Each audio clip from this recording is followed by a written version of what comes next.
I'm Kyle Hall. I'm from Maryland. I moved out here about 3 years ago to pursue acting and modeling, and now I do executive protection a little bit at nighttime.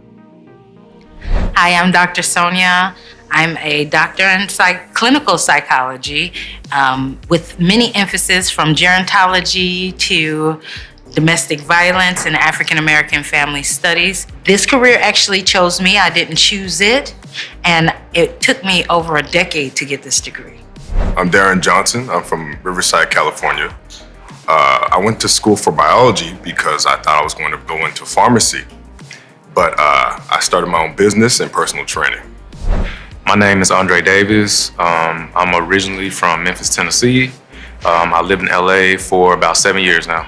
I have a degree in business administration. I thought that would be my ticket to freedom. I'm Nalenia Davis-Desue. I'm from Baton Rouge, Louisiana, and I've lived in Los Angeles for about 20 years. I am a television labor relations executive, which means that I deal with all of the entertainment guilds and unions in Hollywood and abroad. Tell us about that. How'd you get into that? Funny story, it was during COVID when I got into it. I had a photographer at my gym. I used to do martial arts. I used to compete and fight and stuff like that. And she was like, during COVID, she was like, yeah, I'm trying to work on my portfolio and stuff like that. She's like, yeah, let's go to DC and take some photos. And I took some photos. She's like, yeah, you should really send your stuff off to like agencies and stuff. So I sent off my stuff to one of the photographers of agency. He owns his own management, and it's Brandon Wilson Management. And then he said, like, if I get signed by this agency, he would represent me. So he sent my stuff off to Wilhelmina in New York, and I got signed by them. And then the rest is history. I got Wilhelmina in Miami. I got 2 in LA. And then I have 8 management in Germany. And what encouraged you to go into this field? Why did you become a psychologist? So I was like one of those nosy kids. I didn't know psychology was gonna be like a thing for me ever. Life showed up on me. I had some toss and some turns in my life, and I actually ended up going to prison where my life pivoted. And that's when I started wanting to know why people do the things that they do. Why do they respond the way they respond? And so I actually started doing the work on myself. As a child, how I was growing up, it was a good childhood.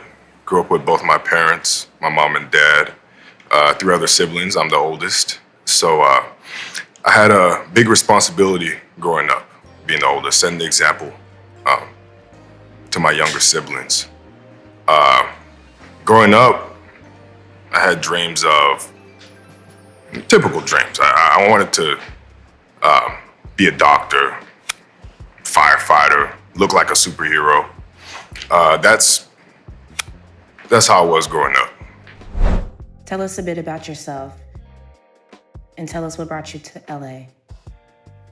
Okay, so of course I'm originally from Memphis, Tennessee. Very small place, very limited opportunity.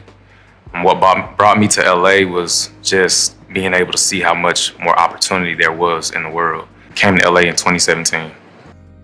What were you like as a child? What did you dream of? As a child, I was very active, always into sports, and just a complete athlete all the way around.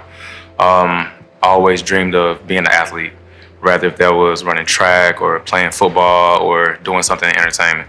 So I went to an HBCU, Southern University, in Baton Rouge. I'm a 3rd-generation Southernite on my mother's side, and I played volleyball. I was a Division I athlete, and after graduating, my major was political science and Spanish.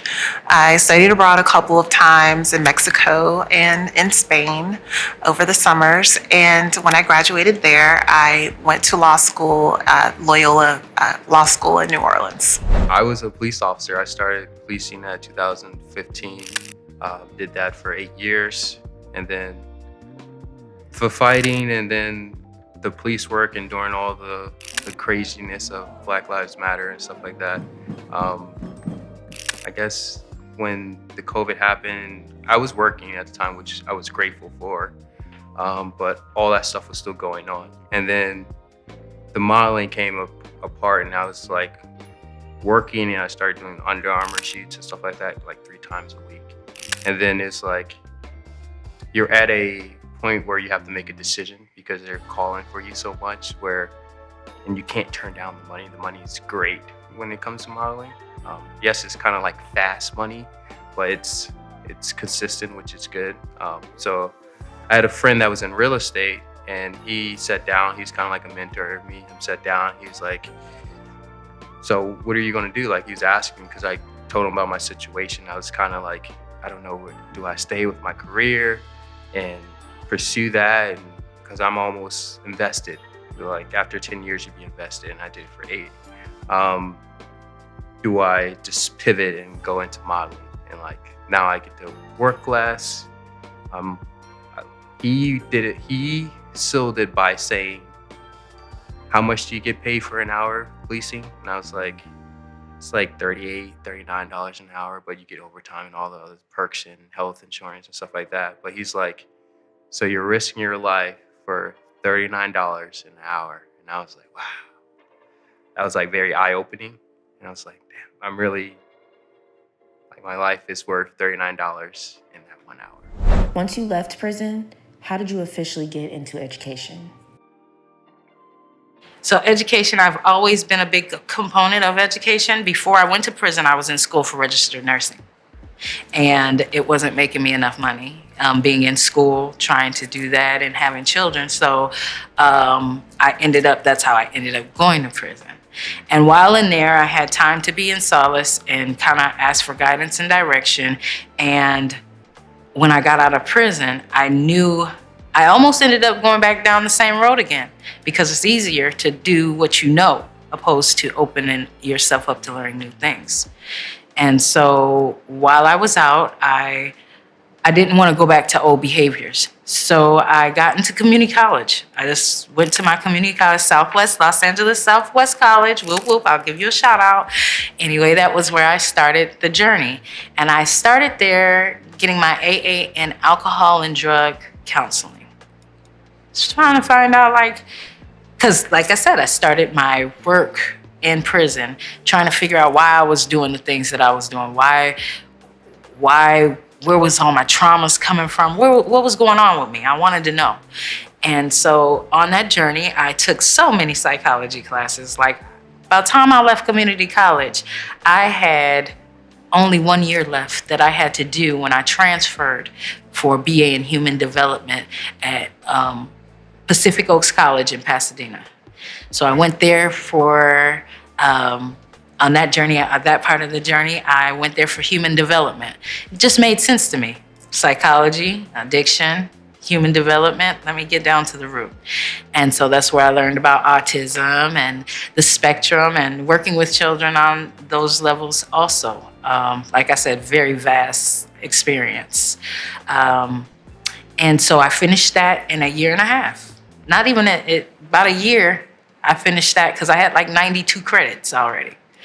And they accepted them all, thank you, Jesus. So I was able to kind of jump.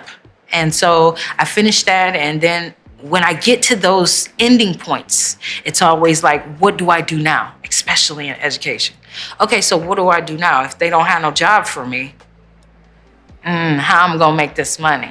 So my educational background was in biology. So after graduating high school, I went straight to university, Cal State San Bernardino. I've always had an interest in biology, chemistry, some math, but something STEM. I've always been interested in that.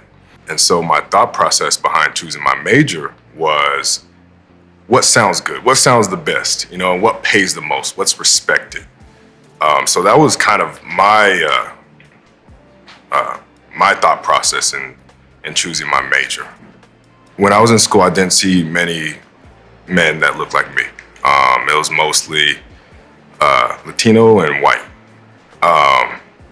Even at my graduation, because I graduated with my BS in biology, I saw maybe one other black man graduating with biology, biochemistry, chemistry. My first job when I came to LA, I was working for AT&T as an in-home solutions expert. I worked for AT&T for 5 years, but at some point I started to feel as if I was trapped and I didn't have the autonomy that I wanted with my job. So I decided that I wanted to go back to school to pursue something that would give me a little bit more autonomy. I had support, from my mom, from my grandmother, but that support was limited. So of course, being in LA with no family, no friends, I didn't feel like I really had a lot of support. It was just me. The school that I went to did not have the degree that I really wanted. I wanted to do public relations, but they didn't have it. And so I changed my major about 4 times until I realized that, okay, I've just got to do something. My old school father said, Nalenia, you have 4 years of eligibility and you're going to come out with a degree and you have to pick something. It doesn't matter. Most people don't work in their majors anyway. Just pick something. And so with all of the Spanish classes that I had enough hours to make it a major. So I ended up changing it from biology to English to political science, and then I added the Spanish onto it afterwards. And so once I graduated, of course, I had 2 degrees. I didn't want to work. I didn't want to teach, which is what you would probably do with a Spanish or political science degree. And I didn't want to run for office because I was much too shy and introverted to do anything in the public eye like that. And so people were saying, oh, Nalenia, you're really good at writing. You're really good at speaking. Why don't you just go to law school? And I thought, well, that's a pretty good idea. If I come out with a law degree, I'll be able to go shopping the way I'm accustomed to go shopping, and I'll have a good life with a bunch of adventures. And back then, people would tell young kids, pick a degree like law or medicine, and it doesn't matter what you want to do, you will always have the opportunity to have a job because people will say, oh wow, this is impressive. It's a law degree. She can work hard. She's got a good brain. She can study and apply herself. Well, that was actually not the experience that I had when I graduated, surprisingly enough. So at the time, I was looking at the graduation rates, which, that's up to the person actually graduating. But the employment rates post-law school graduation were highly inflated. So you would look at these percentages, you see 85% of these law grads are working right after graduation, but they didn't tell you and they didn't make it plain. You had to do a little more digging to realize that they were including people who were underemployed as well. So they were counting people who were not in the top 5 or 10% of their class, who got jobs working, in fast food or, server positions and restaurants. Not to say that that's, not an honorable way to make a living, but you spend a whole bunch of money on law school, you expect to be an attorney. At the time, I want to say that Loyola was about $22,500 per semester. One semester, I decided I wanted to get an international law certificate. So the way that it's set up in New Orleans, Loyola and Tulane were right across, well, not right across the street, but they were near each other. And Tulane had a very robust international law program. And so I said, I want to go to Tulane, get as many international law courses under my belt. And so my father ended up paying for one semester at Loyola and the same semester at Tulane, which was $25,000 a semester. And so I thought, okay, I'm making myself as valuable as possible throughout the world. I shouldn't have any problems finding a job that I want to do. So as you can imagine, there are not a lot of Black attorneys. There are a lot, In Louisiana, there are a lot more Black attorneys. I feel like there's a concerted effort to have a lot of Black attorneys. Southern University has a law school and produces a lot of high quality, high caliber lawyers, but just in the practice of law, we're not leading that charge. So if you have older Black parents, they'll tell you sometimes you have to work twice as hard to get half as far. Starting from 3rd grade to 8th grade, me and my family were homeless. It's one of 8 of us, so I'm the 2nd oldest. So like, once the little ones came around, it was more so like I had to be the 2nd dad. And it was more so like, oh, everyone get new shoes. And I'm like, well, my shoes are still good. Like, I took care of my things, so my little brothers and sisters can get new things. So like at a young age, I was already thinking like an adult. So that's how that started. And then we finally get out of the homeless situation. Went to high school. I played football and lacrosse. Went to school to play football and lacrosse. And I got there and I did 2 years. And then my family needed me, so I had to come back home. And that's when I decided, I was like, it's either I get into, because I didn't finish school. My only options were either join the military, fire, or police. I tried to join the Navy and the Army, and they told me no because of asthma. Some people was like, yeah, you should just lie, because that's what some of them do, just keep it undisclosed. But my asthma at that time was just, like, if I didn't take my medicine, like, it's seasonal, so if I was outside, it's going to flare up. And then fire told me no right off the bat because of asthma, because you're going to be in the fire and smoke and all. It's common sense. And then I did the police. Police took me, so I moved down to Suffolk, Virginia, and became a police officer. And then after I did 3 years there, I moved closer to home and got into the city of Fairfax, where I started working there. I did motors there, where we ride motorcycles. I was in high school with kids. That's probably the funnest experience ever. As a child, I was born and raised in Chicago, first of all, South Side Chicago. And my grandmother was raising me. And so as a child, I was always in survival mode, as I can remember. I was always in survival mode. I really didn't. My dad and my mother, they had their own lane at the end, trials and tribulations they had to figure out for themselves. And they were very young when they had me, teenagers. And so my grandmother stepped in and she picked up the pieces. However, for a child, there is a lot of abandonment feelings that go on, like, why wasn't I worth you staying and working this out and figuring this out? And so I always, young, I can remember 5, I was cooking oatmeal, burnt the oatmeal on the stove, trying to make me something to eat because everybody kind of like had forgot about me. So young, I used to say, oh, I want to be an obstetrician gynecologist. Out of the blue, I didn't know what the hell that was, but out of the blue, I used to say that. And never really knowing for a fact if that's what I wanted to do, just always saying, I'm gonna be an obstetrician gynecologist someday. And so that's that on that journey. It was very challenging, like I said. However, it made me who I am today. A lot of resiliency was built during that young time for me. Yeah, my dad. Yeah, he was an engineer, electrical engineer. So growing up, he'd always help me out with math homework, and there wasn't a problem he could not solve. He would work through it, and seeing how hard he worked and seeing what he did to provide for us and just how invested he was, that got me going. That inspired me to go that route. When I was in school and had dreams of becoming a doctor, more specifically a pharmacy,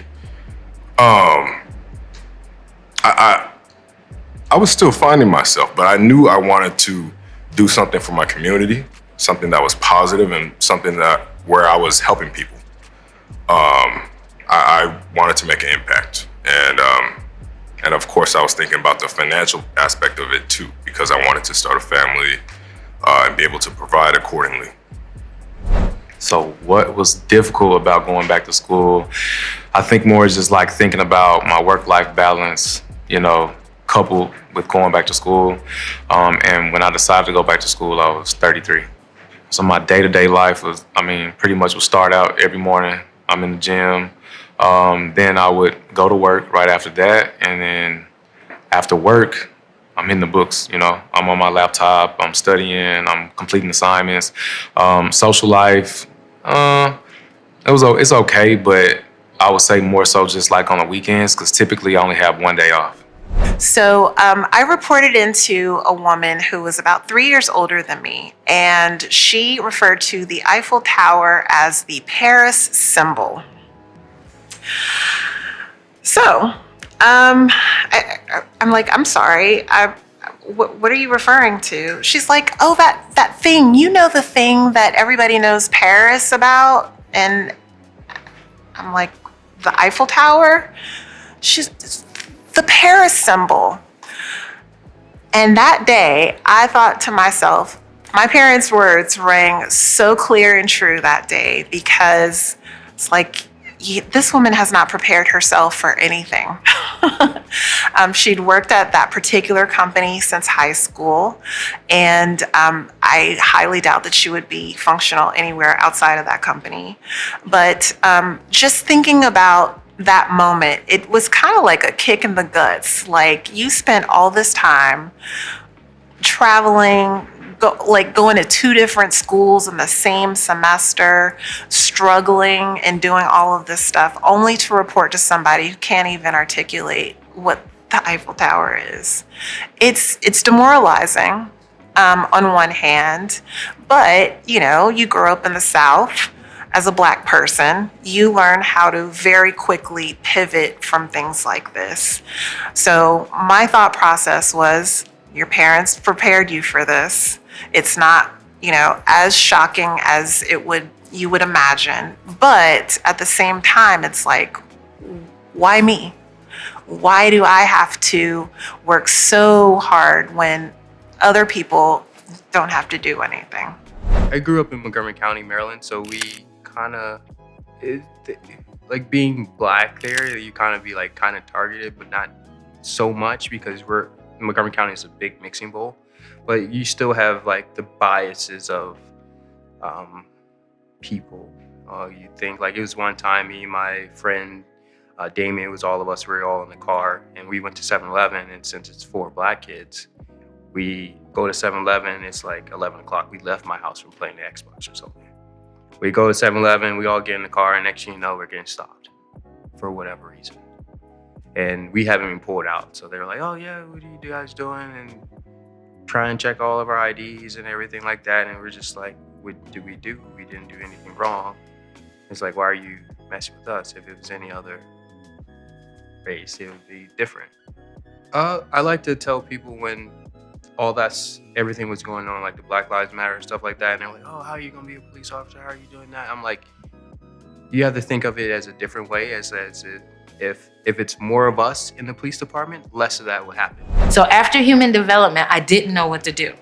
So I knew that I needed to still have income coming in, and I knew I still wanted to be in this field. But everything in my mind kept saying, I'm gonna need a higher degree. I'm gonna need a higher degree to make the kind of money that I'm used to making, because I come from Southside Chicago, and I was raised by hustling people, period.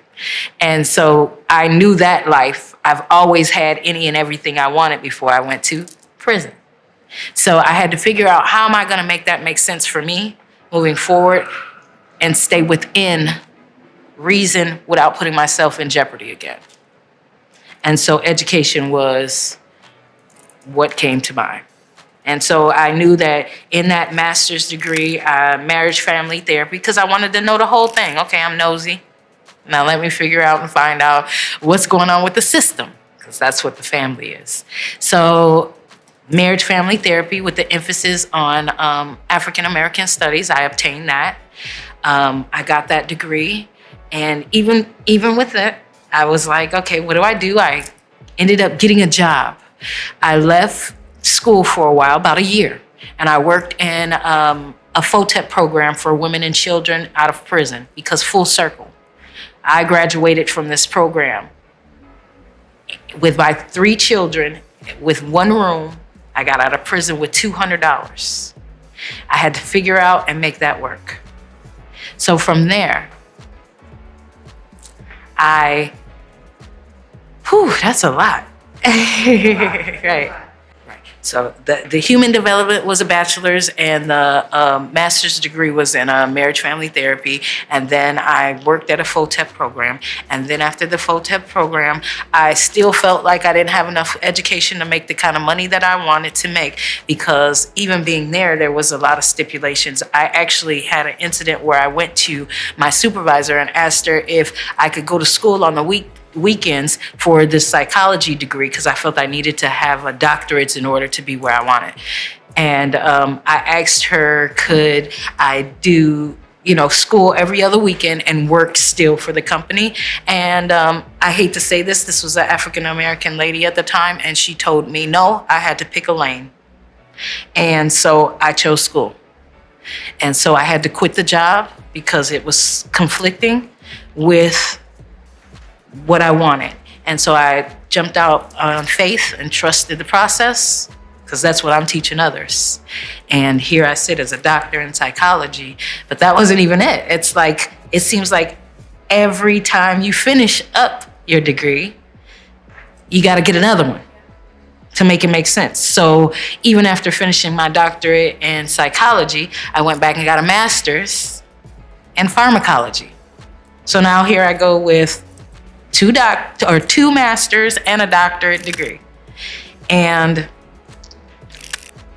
overqualified for some places, right? However, I did end up getting a job, and I've contracted, let me say consultant contracted work. I've been working for a company since 2019, Exits Recovery and Trauma Center. I've been working there. I got that position from a practicum position that I had did. And I kept connections. Connections are important. I'll tell anybody the most important thing in college is networking. Outside of that, you probably won't remember none of the rest. So in the process, I have been working there since 2019. I've gotten all of my hours for postdoc, because what they don't tell you is that you have to do a lot of free work. 3,000 hours of internship and practicum. And I forgot 3,000 hours of postdoc. So, and I still have some more schooling I have to do, and not even schooling. The last thing that I have to do now, because in 7 states, they allow psychologists to prescribe medications. That's currently what's going on. California is one that's working on it. So I wanted to be ahead of the curve. So I had already got a master's in pharmacology in California. However, this year, the way the universe is pivoting me, I'll probably be going to Louisiana. That's one of the states that offers prescriptive authority psychologist. And so I'll do my residency there, which is 37 hours of clinical work and free work again. So roadblocks that I ran into was that it's STEM major. It's difficult. You feel like quitting sometimes. It's you're on your 3rd physics class and you're questioning your life, or your biochemistry class, and you're just questioning everything, your decisions. So when it came to maybe a test I was just studying so hard for, and I just couldn't get a grasp on it. I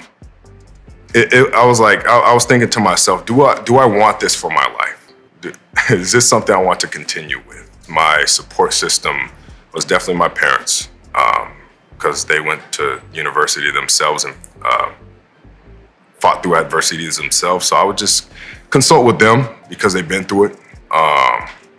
And I would just spend a lot of time by myself, just kind of meditating, working out, just doing something that wasn't science, anything related. Just, I fell back with my family, and then ultimately with myself, just sat in deep thought with myself to help me get through it. So I went to school for business administration. The reason I went to school for business administration is because when I look at the world as a whole and I look at people making money, typically it's always businesses and always corporations that make the most money. So I wanted to learn as much as I possibly could about running a business so that I could be successful with my own. I watched my mom go back to school when I was 7 years old. She went back to school to get her master's and also her education specialist degree. And she's still not making enough money to have the life that she wants. Well, currently I am working at, I won't call it a startup because it's been around for a while, but it's a company that's starting to build an entertainment payroll software engine. And they've called me in to consult on all of the guild regulations to help them build guardrails so that it's a seamless consumer experience, right? Working backward from there, I was at Paramount for about 5 years as the vice president and head of casting legal affairs. So just imagine, I know no one knows what that means. Imagine if business and legal affairs, labor relations, HR, and contract admin had a baby only for actors' issues. I was over the department that would negotiate, draft, and distribute all of the non-series regular agreements for the television group. I think this was probably my favorite job ever. I worked for a very inclusive boss who had a very diverse cast of attorneys in the department, and she went out of her way. Actually, she was the daughter of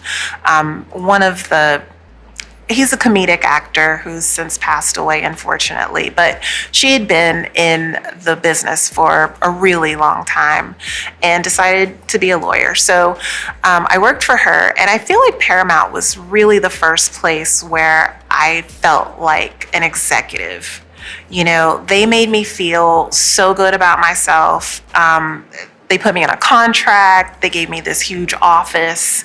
When I was little, I wanted to be J.R. Ewing, right? So remember watching Dallas, and you'd see J.R., and he'd have this massive office, and he had a bar cart with, scotch on it. And I'm like, when I get old, I want to do just that.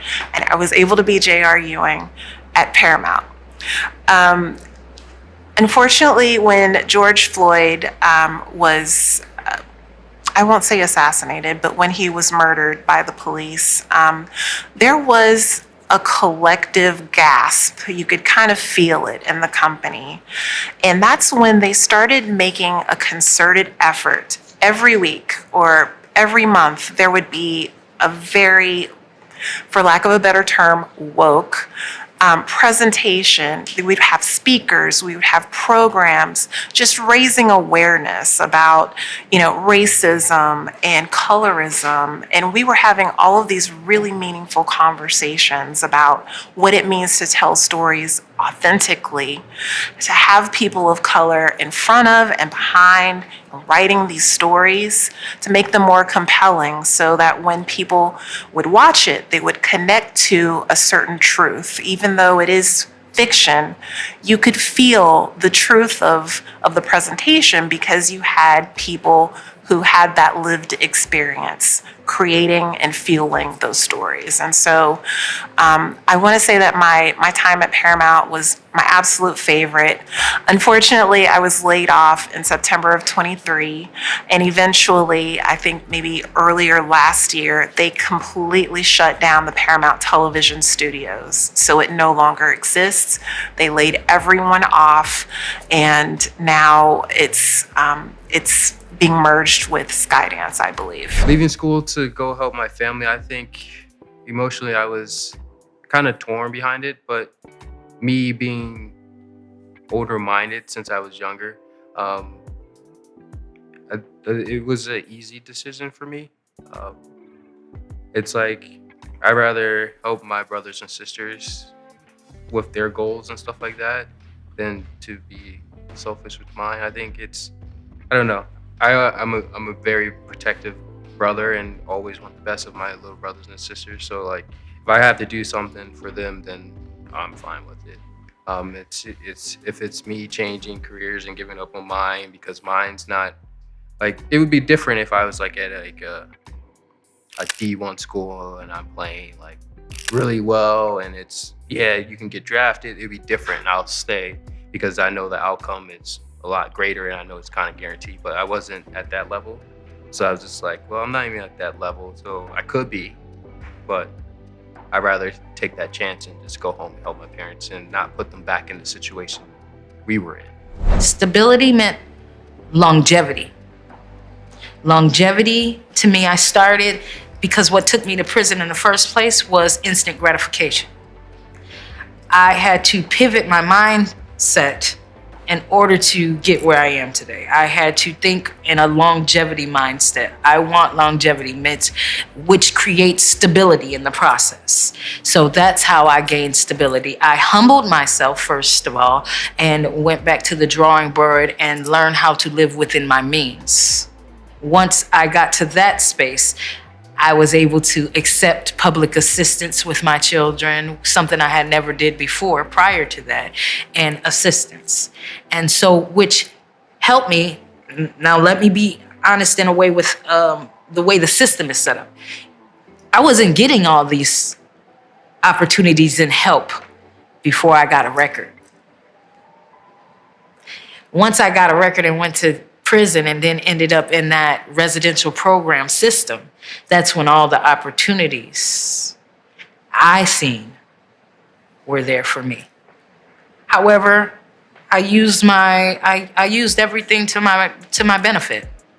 I was jaded, of course, because I was like, dang, I gotta be in the system in order to get some help. And here I am showing y'all that I'm trying to do this on my own and the resources aren't lining up for me. Either you make too much money, you can't get no help. And so I always fell in that crack because I've always worked. So I'm grateful because my experience has always put me in a space to know how to get money. So financially, I've always been okay because I've always remained grateful. And by me remaining grateful, it allows me to live in abundance. I never worry about what I don't have. I always have everything I need.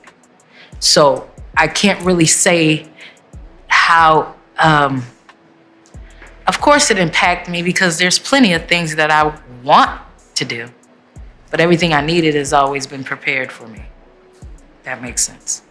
Midway through my college career, about 2 years in, I started my own personal training business. And so I was running my business as well as finishing up school. I told myself I was going to finish. So after I graduated, I just put all my focus into my business, growing that and making that successful. So I was already about a year in, or a year or two in with my personal training career. But I just was sitting down studying a chemistry class, and I just thought to myself, again, I asked myself, do I want this? Is this what I want to do with my life? And at the time, like my first year after I started my business, I was treating it more like a hobby.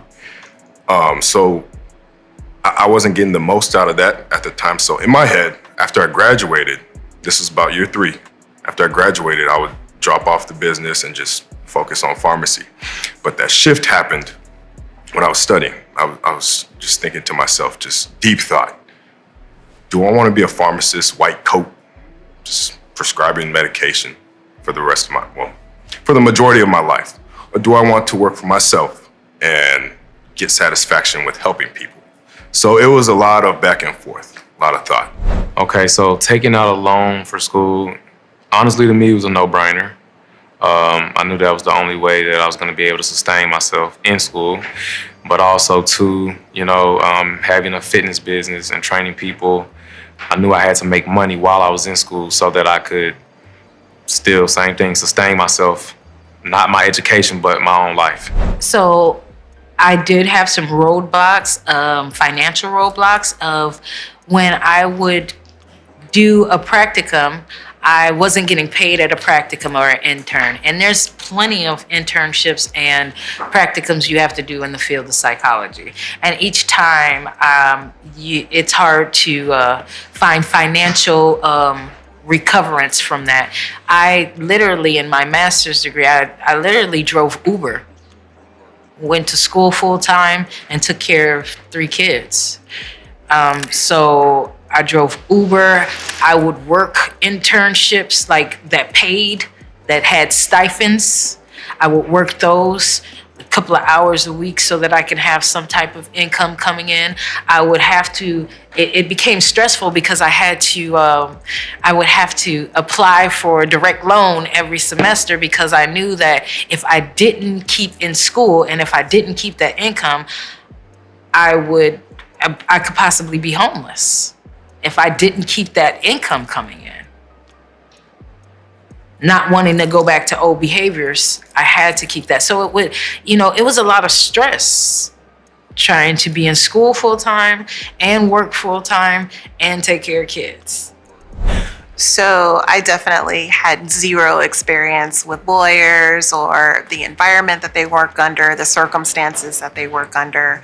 If you go to a firm, those hours, those billable hours, you think, oh, this shouldn't be a big thing. You work 40 hours a week. No. These are hours that you can actually bill to clients. So you actually do so much more work, and yes, you will get paid a great deal, but when you work it out on an hourly basis and you do the wage assessment, you're actually making less than minimum wage in some cases, depending on how much you're working and where you're working and the billable hour requirements that you're making. Also, those jobs are kind of competitive, especially in entertainment. When I first started working in entertainment, my first job paid $13 an hour. This was in 2003. $13 an hour working at Universal Music Group. It did require a law degree, and it was supposed to be a 3-month project, and it would escalate the first month $13, $14 the second month, and then $15 for the third month. And living in Los Angeles, even in 2003, that was embarrassingly low, but it was work. And the employers understand that it's supply and demand, and the supply is vast because everyone wants to work in entertainment. And so when everyone wants to work in entertainment, they can afford to drive down the wages. So what people don't know is, usually when you get a law degree, if you don't want to be a lawyer, probably don't put that on your resume because, they'll look at your resume and they'll say, oh, you're a lawyer. You're going to leave us to go practice law one day. And I found a lot of my interviews ended up it was me having to convince people that I would not leave them in order to go be a lawyer, because if I was going to do that, I would have done it already. They didn't believe me, and it was very, very difficult to find work. Stability to me is just being able to pay for the things that you have. I never took a vacation or time off, to be honest. Yeah, you had your regular days off, but like if I probably took off for my birthday or like a friend's birthday, but it's never like, oh yeah, let's take off for a week and go to Miami or go out the country. It's never been that because I always needed to work. From being homeless, you don't want to be in that situation again. So you're just like, I'm going to work as much as I can to prevent myself from getting back to that situation, because that situation sucked. It was rough. So try being a mother and raising 3 kids while in school full time. I got sick plenty of times. I ended up in the hospital on a few occasions, blood transfusions because iron is low, not taking the best of my health because I got deadlines. I have dissertations and I have deadlines to meet and not enough time. And so I would find myself overly stressed at times, but so scared to not give up on me that I would push through any means necessary. So that was very challenging. and being away from your children right now as they are grown, they kind of have their feelings towards me. They feel as though I kind of put my education before them at times. But I feel like I show them both sides of life. What can happen when you go down this road, and what can happen when you go down this road. And so, I think I did the best that I could with the tools that I had as far as when it comes to raising my children alone. And how they feel about me, hey, I wish they didn't have those feelings of abandonment, because what I was doing was always in the benefit of us. Yeah. So that whole process, because I took about 4.5, 5 years to graduate, to get my degree. And then when I started ordering the cap and gown, stuff like that, the diploma frame and all that, it was a huge buildup. Then that night where I walked the stage and everything, it felt good, but then that high just kind of just dropped. In my head, I'm like, okay, I already have things in motion. So I did definitely feel like a huge weight was lifted off my shoulders. I worked so hard and I felt proud of myself. But in my head, I'm like, straight back into it with my business. No, it's real life, So I started it in the year of 2020, October. So in the midst of COVID, so it was a lot going on. But I remember classes were being canceled, so it was just online, and I was working at Target. It was like a war zone in there. And so being at home and studying at home, I had a lot of time to think, not going to campus. And so I found this private gym that was still open during that time, during COVID. And I decided to reach out to the owner of the facility, and I told myself, let me make this jump. I'm not gonna be afraid of failing. I'm just gonna make this jump. And what intimidated me was the rent, ultimately, of the facility, and having to get my own clientele. That was pretty intimidating. So I held that off for a while, for almost a year. But that year of 2020, I reached back out and I said, hey, I want to get started with my business. Some of the stuff that I faced as a Black police officer was, you can start from the family. Everyone has good apples and bad apples in their family. I tend to have a little bit more bad apples, maybe 50-50, but I felt the distance between them. Like, I would go to cookouts and everyone would be short with me, and usually they would talk how they want to talk since I've been younger, but they start to be short with me, thinking I guess they thought I am the police officer, but they thought I would snitch and stuff like that. I don't know, but I felt that distance from them. But I think once I got out of it, it went back to normal, because I feel like they just respect me for who I am. And then from being from the society, you get mixed reviews. When I was in Suffolk, Virginia, I would go hang out with this just older man on his porch, and we would just sit there and kick it and talk for hours, and other people would come around and wave, and then you go down the block and they're flicking you off and stuff like that. So, and then they're like, oh, you're a coon, and all those switch, and it made me feel like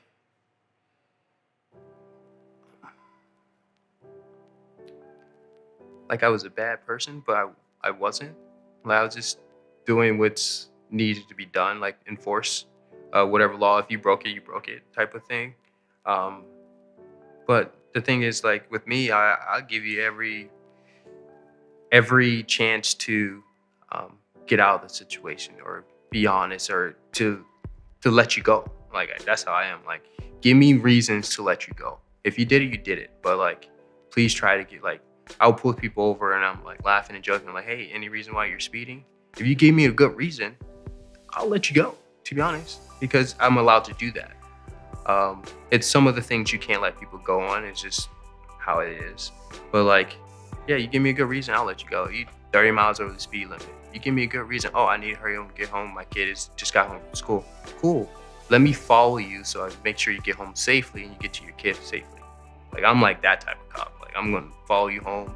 You got home? Cool. Deuces. Don't speed, please. Make it home to your kid. And then within the department, My first department, I didn't really have to experience any of the bad things because there's like a lot of black people there. But like my second department, it was predominantly white men there. I think we had one black female officer, and then it's like, and even the white females officer had to deal with the same thing. It's only like 5 of them, and then it's like, I think it was like 12 black dudes. But it's like, they look at you like you don't know any information. And then like me, I'm 31, so I look younger. So when you get to present yourself, they think you're younger and you're young and dumb, that saying, but they don't really know your age. So you have to like talk a certain way to show them that you're competent.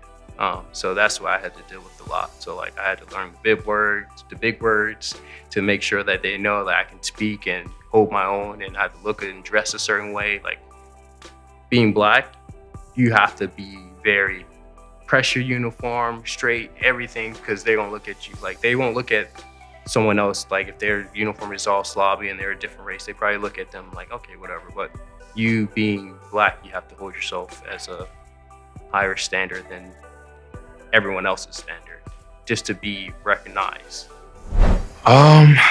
My emotional well-being is being an entrepreneur. Sometimes it's a lot of ups and downs. So there's a lot of days where I feel like, hey, I just want to quit. I don't want to do this anymore. But then there's those times where, even when things don't work out, there's always a little bit of a silver lining. So that kind of keeps me motivated and makes me want to keep moving forward. The biggest difference in my mindset now versus when I had a retail job is that I felt like someone owned me. So I basically had to do whatever they needed done when they needed it done. I had to move when they said move. Versus now, of course, there's a lot more autonomy to my job. So I get a chance to pick and choose even who I want to train. So there is an emotional toll that comes along with psychology and working in mental health, because our systems, whether we know it or not, are sensitive to certain behaviors and traumas, especially if we have experienced them ourselves. So I can't lie and say that it doesn't have an emotional toll on me, because my system is sensitive to it. However, I've learned how to cope with it and deal with it, and I love the work I do. Now, I want to heal. I'm at a space of wanting to heal. And so I have done research on plant medicine, which is your ayahuascas, your psilocybin, your ketamine. Those things actually heal because they create new pathways in the brain. So I actually am going towards, that's the main reason why the universe is making me go to Louisiana to get my residency done to be able to prescribe medications, because I no longer want to prescribe chemicals. I want to heal. And I know that I want to give people a chance, and I know that plant medicine is the way to go as far as wanting to heal. So that's the direction that I'm going in currently. So yes, I was dealing with the misconception of, how lucrative it would be to go in the legal field. You think when you see, shows like LA Law, Boston Practice, you see all of this really cool, polished, well, they're actors. They're wearing suits. They look great in the suits, and everyone, says everything the right way. And you think, wow, this is a really great life. This is something that I want to be part of. And then you graduate, and then you get there, and it's not quite like that. Unless maybe you're the top 5 or 10% of your class. When you're the top 5 or 10% of your class, depending on which law school you go to, there are layers of hierarchy to this whole thing. And so they don't tell you that when you go to law school, you might actually earn 1 grade, but based on how the rest of your class performs, they grade on a curve. And so if you aren't super duper stellar, maybe you earned a B, but then the rest of your class did really great on that exam, maybe your grade falls to a C because a certain quota or a certain percentage of students could have those certain grades. So you don't know any of this stuff when you get started. You get there, and it's very different from what is put out there, what you can even imagine. I think my mental strength come from being homeless. I think being homeless at a young age, and me, I don't know, it just clicked with me, where I just identify like, oh yeah, like my little brother's got messed up shoes. I don't really have messed up shoes.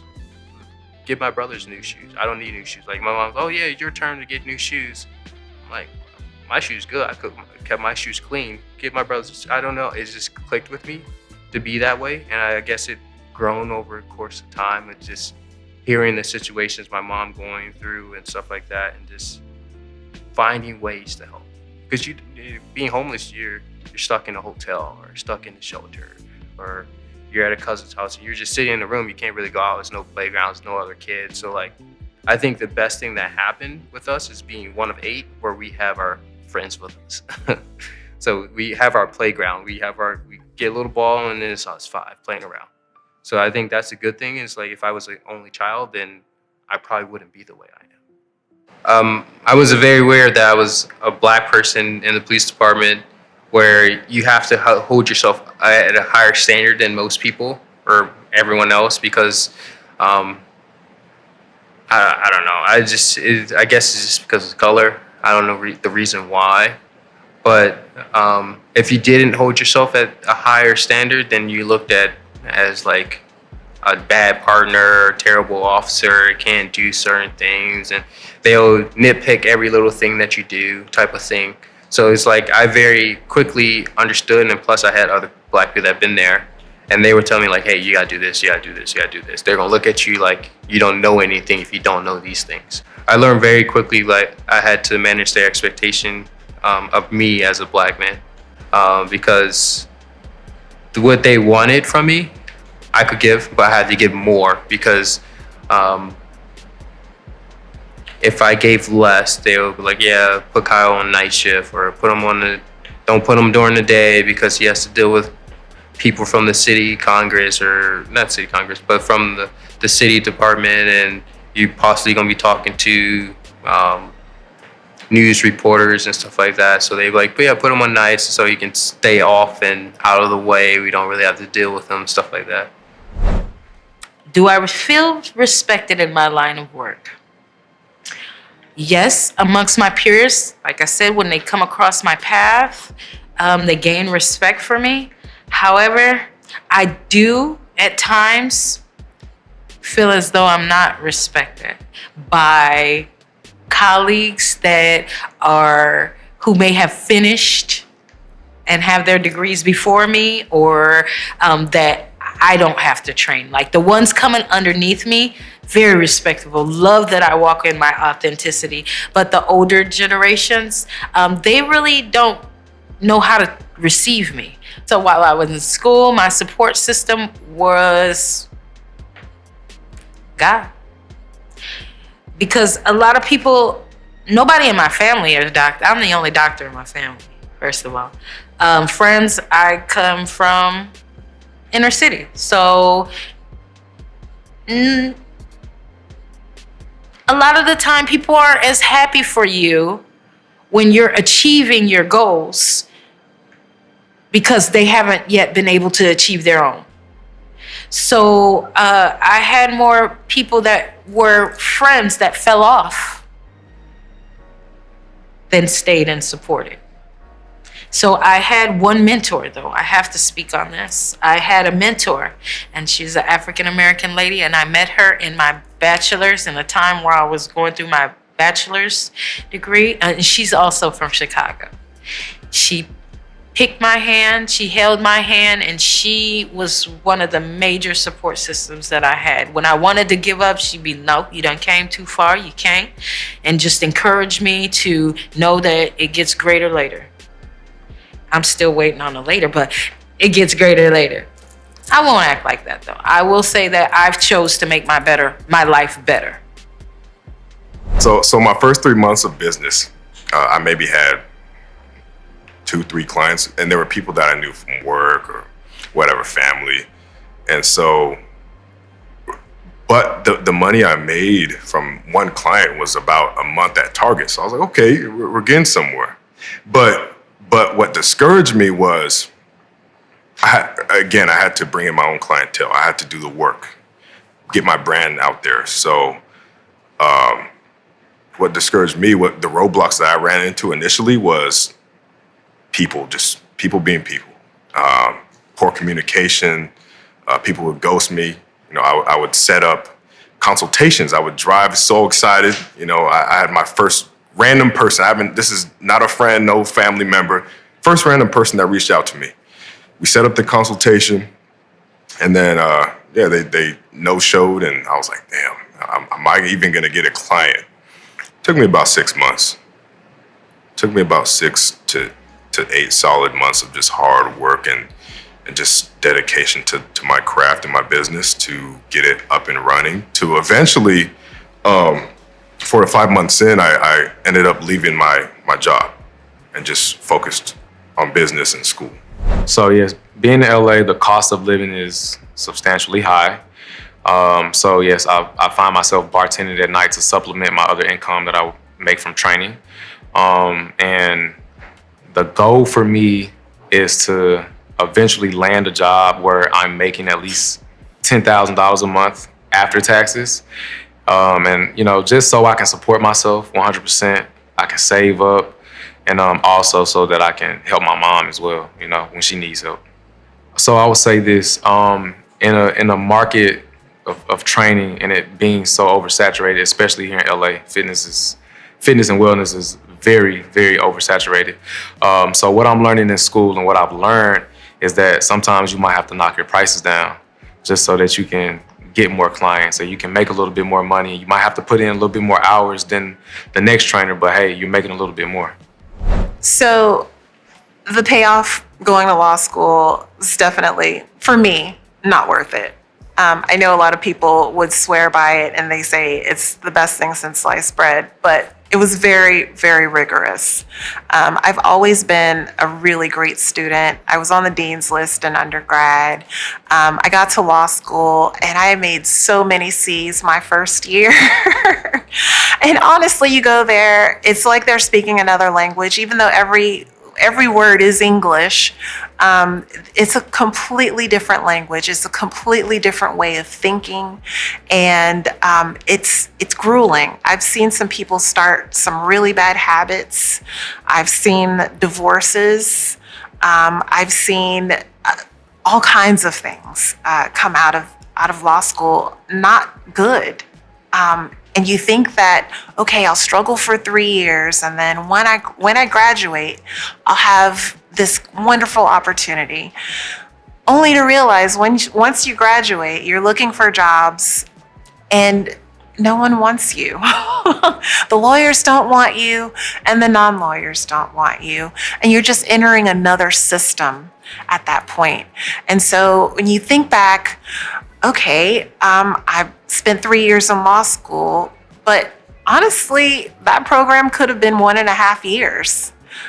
They pump you up with electives for the entire third year, and maybe there are a couple of classes your second year that are mandatory, but they're kind of milking you for this tuition. And then once you graduate, you have to take the bar exam, right? You think, okay, I got it together, I'll take this bar exam. Nope, you've got to pay for something else. You've got to pay for a bar prep course. They don't even teach you how to be a lawyer or to pass the bar when you go to law school. And you think, why did I spend all of this time in law school? 3 years of my life spending all of this money, probably like $50,000 a year to go to law school, when it could have been a whole lot cheaper and a whole lot shorter. It's a Shark Tank.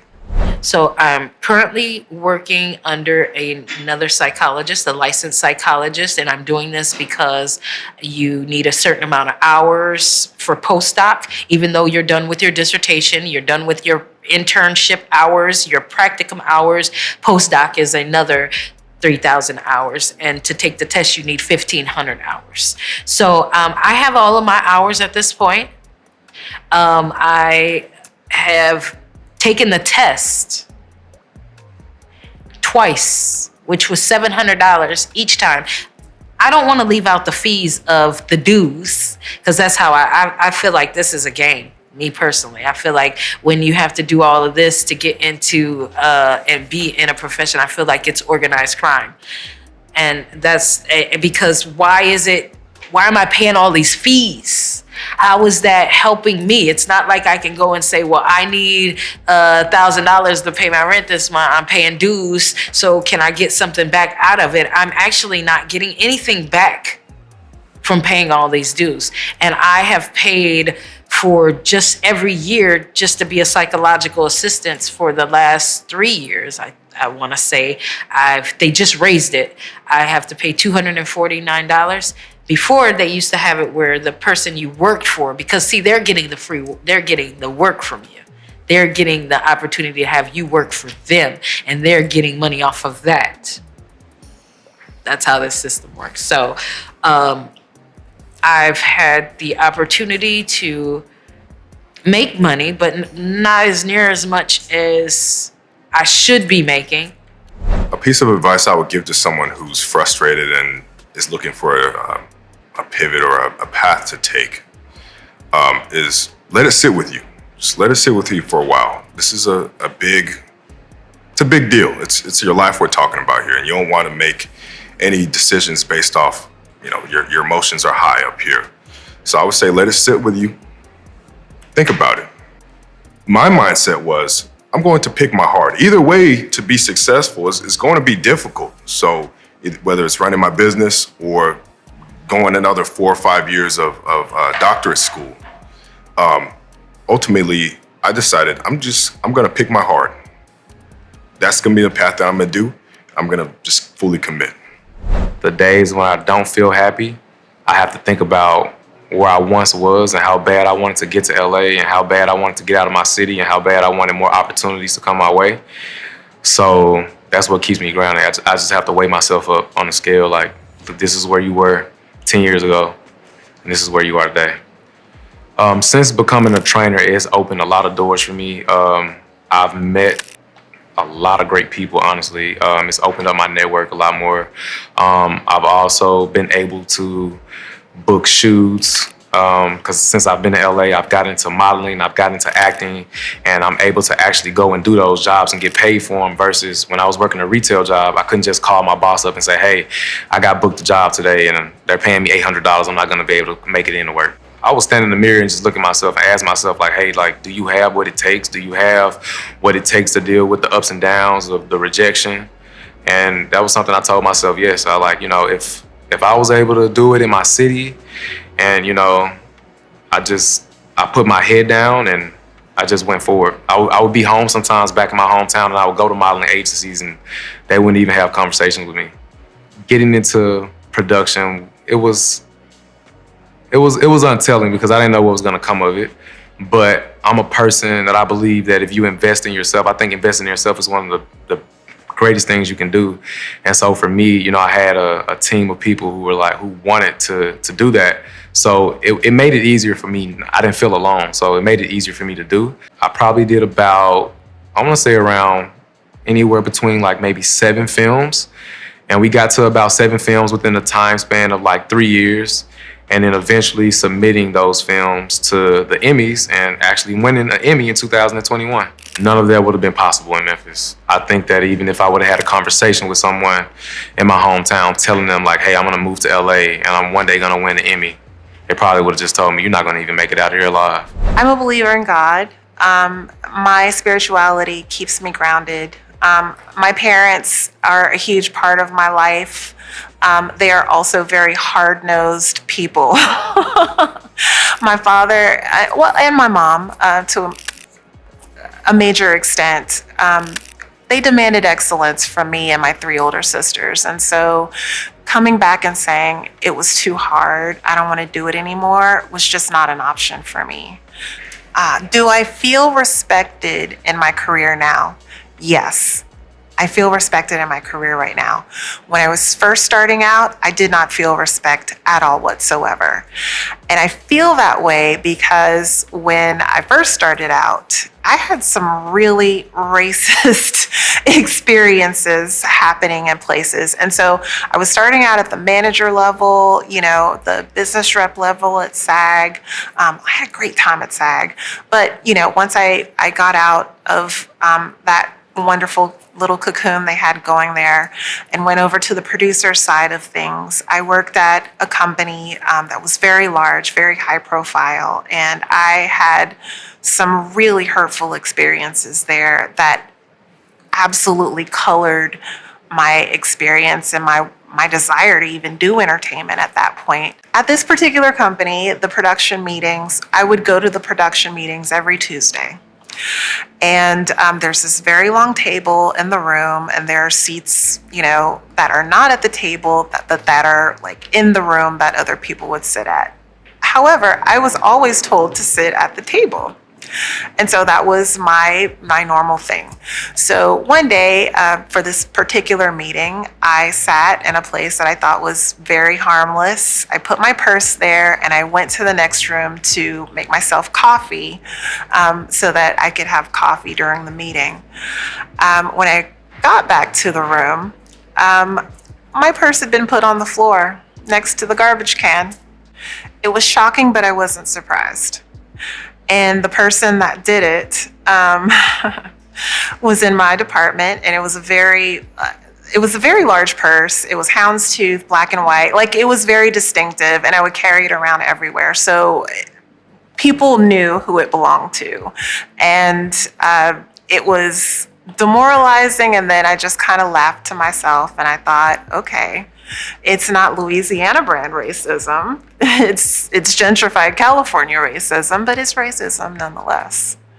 Putting it by the trash, in my opinion, was their thought of who I was as a human being. And I was taught at a very early age not to allow things like this to get to me. My parents come from the country, both of them. My dad's from Florida, my mom's from North Louisiana. And my mom says, God don't like ugly. The devil is busy. And when things like this happen, it means that you're doing something positive and you're impacting people in a positive way. And people who are not so positive react to those kinds of things in really despicable ways. And, I was prepared at a very early age that things like this would happen.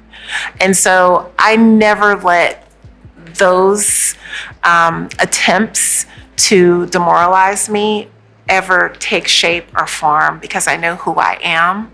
I know my capabilities. I know whose I am. And I know that I'm an excellent person. And there is nothing that anybody can say or do that would change that. I never dreamed to move to LA or New York as a police officer. I thought I was just going to stay in Fairfax and live my life there. And then next thing you know, I'm in New York, and then I moved to LA. It's like a lot has changed, and I think I paid my dues of being able to stable myself, and now I'm like getting like a reward of, hey, go be creative, go live your life, go. How does that feel? It feels great. It feels amazing, to be honest. Being able to actually it's like I'm getting a reward from leaving college and going to help. Now it's your turn now I'm actually being able to do the things I want to do when I want to do them. So I just hope for healing in our community, where men and women go back to the drawing board, take some time out to do some healing and self-reflection for self. And then we come back and we connect in community and build our community and quit looking for handouts, because nobody's coming to save us. And in our community, we're going to have to save us. What are you most proud of? What accomplishments are you most proud of in your life? Ooh.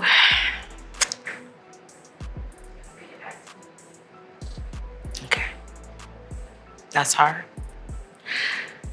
Ooh, that's hard. So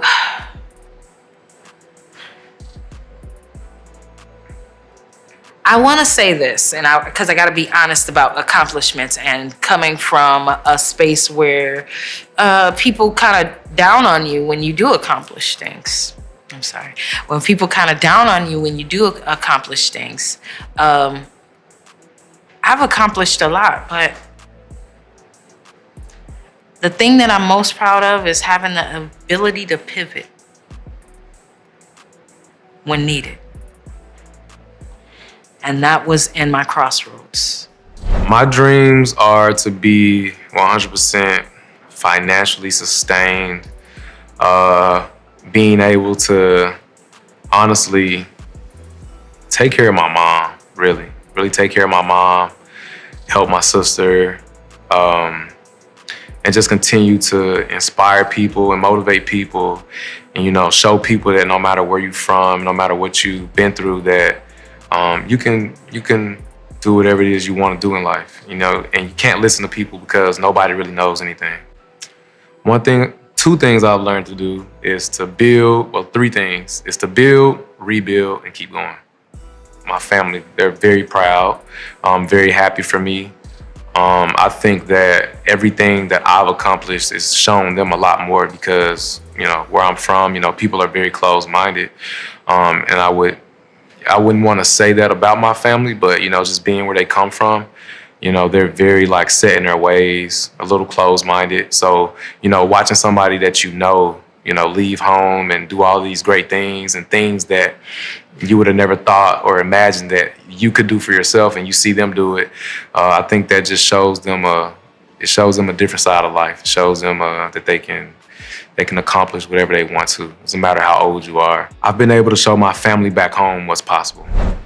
The impact that I wish to leave is that for them to perceive me is that I was hardworking, and to show them that hard work does pay off. That's the biggest thing that I'd like to leave and show other people. If you continue to work, it will pay off. And if you don't cut corners, it will pay off. As soon as you cut one corner, I used to tell people that used to train, you can train 7 days a week. You take that one day off, now you're back 6 days because you're missing that one day.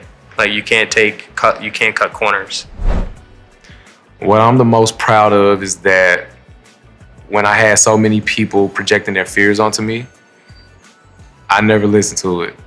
I didn't care what they were saying. I didn't care what they was talking about. I knew what I wanted, and I didn't know exactly how to get it, but I figured it out, and I got it. So I want people to just know that they can do whatever they want to do. You don't have to let your current situation or your past dictate what your future is going to be like. You have people around you that are negative. Get away from those people.